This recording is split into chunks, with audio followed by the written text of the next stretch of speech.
O primeiro prado da capital gaúcha foi construído em 1877. Era conhecido como Porto Alegrense, mas um ano depois passou a ser chamado de Boa Vista. Ficava onde hoje existe a Rua Vicente da Fontoura. O segundo prado, inaugurado em 1881, foi o Rio Grandense.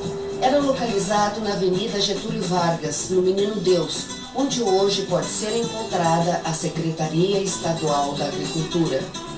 Ele foi um hipódromo bem peculiar, porque ele também, ao mesmo tempo, recebia disputas de carreiras de caixa reta ainda, em determinados dias, além já das disputas mais oficiais naquele novo formato mais elíptico, né? E também foi nesse prado rio-grandense que ocorreu a primeira edição do nosso grande prêmio Bento Gonçalves, né? Que até hoje é a principal competição do nosso turf gaúcho. Então foi lá que ocorreu em 1909 a primeira edição, né, desse prêmio, desse prado. O Prado Navegantes foi o terceiro da capital e começou a operar em 1891, onde hoje existe a Rua Lauro Miller, no bairro Navegantes.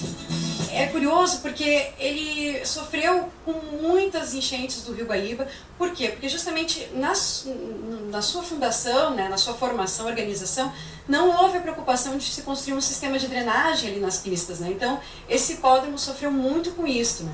Por outro lado, ele tinha uma posição muito privilegiada, porque ele se encontrava, além de ser próximo das estações de bondes, também da linha férrea que conectava, então, esse trem que conectava Porto Alegre a Novo Hamburgo e São Leopoldo. Então era muito recorrente a participação nesse hipódromo, né, dos leopoldenses. Porto Alegre ganhou mais um prado em 1894, o Independência, que ocupava toda a área do atual Parque Moinhos de Vento.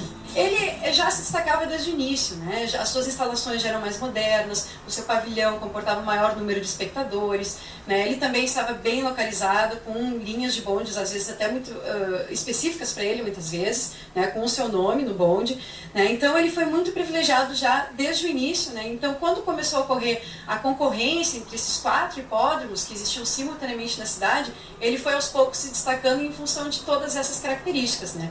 Qual foi a importância de, em um determinado período, existirem em Porto Alegre 4 prados? Pois é, foi muito importante porque a partir disso o turf sul-rio-grandense se fortaleceu muito, né? Esses 4 prados, eles proporcionavam verdadeiros espetáculos, né, nesse período, né? Principalmente no auge do turf em Porto Alegre, que aconteceu ali aproximadamente na década de 1890, né? Então, como gerava uma concorrência entre eles, então acabou a prática se reforçando, né? E, consequentemente, os prados também são muito importantes para o desenvolvimento de Porto Alegre também, porque eles acabavam representando focos, né, regiões onde em volta deles acabavam se desenvolvendo mais os bairros, né?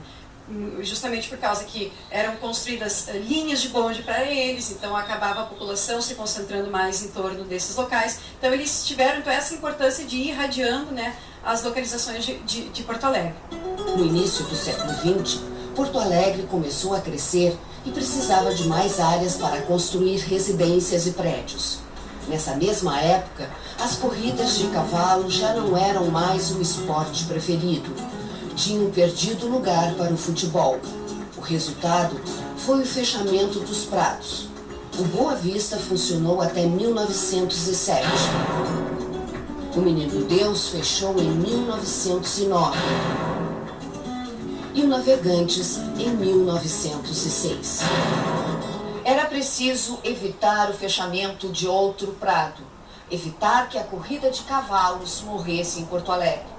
Foi com esse objetivo que surgiu em 1907 a Associação Protetora do Turf, que reuniu os apaixonados, adeptos e incentivadores do esporte.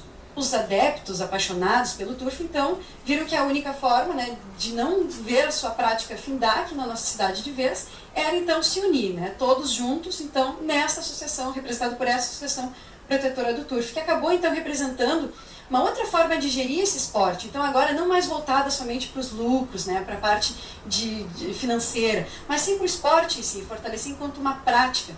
Então, por isso que realmente fez a diferença essa organização e sustentou até hoje, né? Ou seja, essa Associação Protetora do Turf ainda existe, mas com a denominação de Jockey Clube do Rio Grande do Sul hoje em dia, né? Sediada lá no nosso Hipódromo do Cristal, ainda vigente.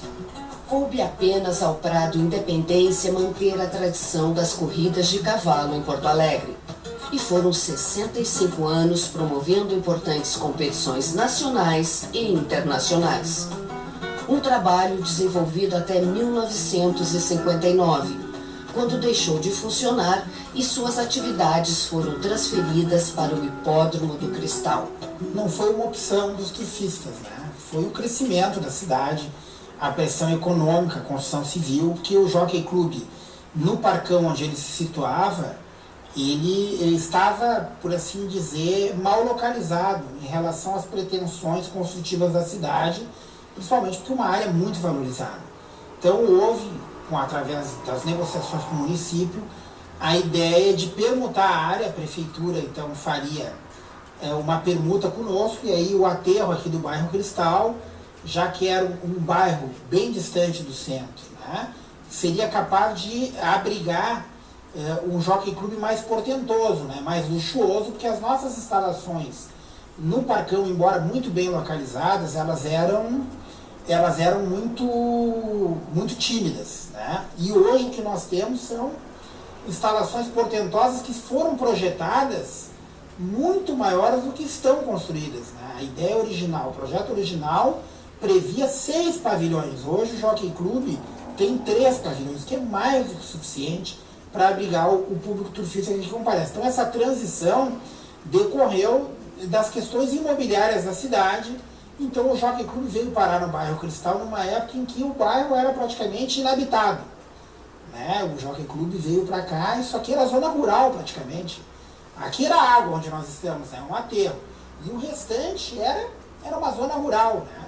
Tanto quanto hoje é o bairro do Lami, etc. Então, hoje estamos numa condição privilegiada aqui, e essa transição do jockey, ela foi uma obra muito interessante, né? Porque ela era uma obra muito grande para os padrões construtivos da época e pelas forças econômicas do clube também. Essa transição durou até o jockey inaugurar 6 anos, né? Mas o pronto mesmo, definitivamente realizado, dizem que chegou a 10, né? Porque quando da inauguração ele não estava ainda com toda a sua infraestrutura pronta.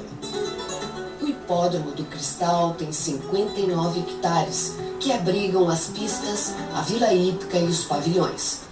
O projeto do arquiteto uruguaio Román Andrés Fresnedo Siri foi considerado obra-prima da arquitetura modernista em 1959. Hoje, os pavilhões estão tombados pela Prefeitura de Porto Alegre. A gente tinha corrida sábado, domingo, segunda, e durante um período chegamos a ter corrida sexta também, 4 vezes por semana. Mercê desse movimento todo, o clube ganhou muito dinheiro e fez muito patrimônio. Hoje a realidade é outra, as corridas são globalizadas, elas passam corrida. Hoje a corrida do Cristal passa para todo o Brasil. Então, evidentemente, como nós não temos condições de concorrer com o Rio de Janeiro e com São Paulo, que são hipódromos muito maiores e que se apropriaram do fim de semana para eles, o que nos restou foi a quinta-feira. Então nós nos conformamos, não aceitamos, mas estamos conformados com a posição que temos e estamos tentando melhorar o nosso produto, à exceção do Grande Prêmio Bento Gonçalves, que é a data magna da entidade.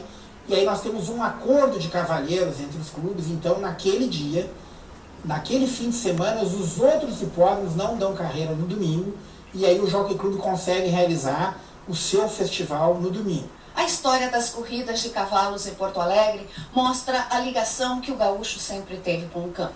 Através dela, também é possível fazer um retrato da sociedade do final do século XIX e início do XX, do crescimento da capital e da evolução de um esporte que até hoje tem adeptos.